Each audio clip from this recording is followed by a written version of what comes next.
So, how have those experiences that you've had influenced the way you design for learners, especially when it comes to those elements that we've talked about, curiosity, belonging, and meaningful connection? I would say, it wasn't a country per se. It was a training I got from the IB, when I was learning under the primary years program because, I mean, they call John Dewey like the father of inquiry and concept-based inquiry is so prevalent.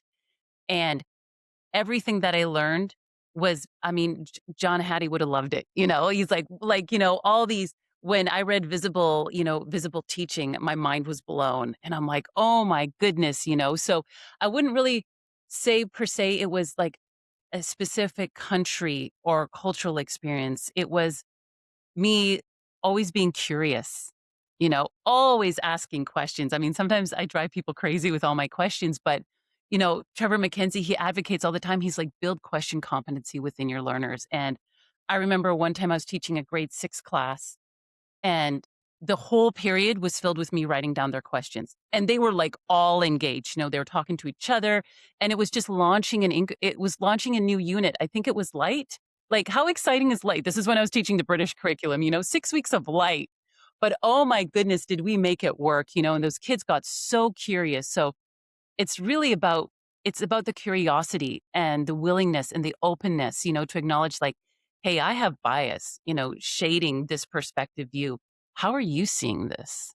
And it's Right. talking to people like I know like India was probably one of my favorite countries to I was up in the north in the Rajasthan area and then down there in the south, and the women would come up and they would rub me. Now, at first, as a North American, we're like, "Oh, don't touch me, personal space." Right. And then I learned that they were doing it for good luck. And I'm like, "How blessed is that?" Like, you really think my white skin is gonna give you luck, you know?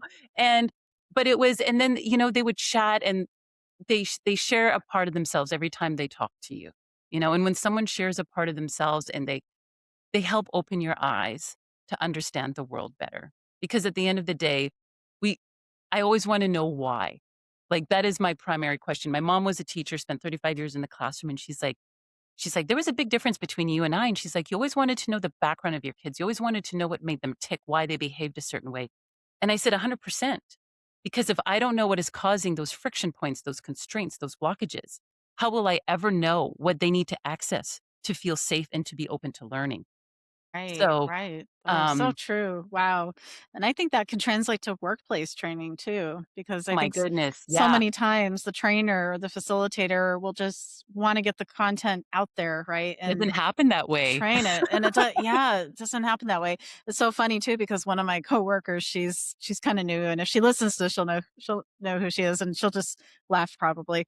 But she's new in our department and on our team and she'll ask questions and she'll be because you'll understand what this means and so it's about the inquiry base but she'll ask questions and she'll be like please don't fire me because I'm asking all these questions we're like no Oh, it's okay that's what you're supposed to do you're supposed to ask questions because how can people remember all that's given to them in the first 3 weeks of yeah. training because a lot of people have to be able to do it right and actually be part of that process do their first course, right? And, or We their first gotta build up program. that schema of understanding, and it's a Mhm. scaffolded, segmented approach for the most part.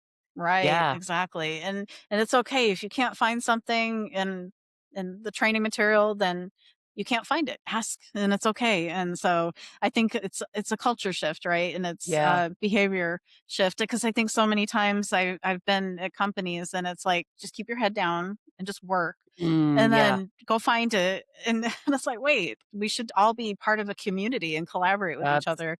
Yeah. goes back So to yeah. organizational health, if we Mhm. don't have that culture there, how can people feel safe and comfortable, and how can they be open to learning new things?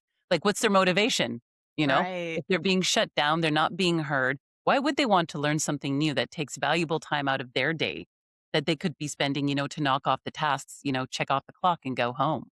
Right, exactly, and they're not So, going to innovate, they're not gonna come up with new ideas because they're like, yeah. It's not gonna be heard, so why should I do that?" And there's some people in my department that have been there for a long time that have that mindset and that attitude, and it's like, "Oh, that's so sad," because, for a while there, things weren't being, taken seriously, or management would would implement something, and then we're like, "Wait, all of a sudden we have to do this?" And so I think they learned from that and got feedback on that, so that's good.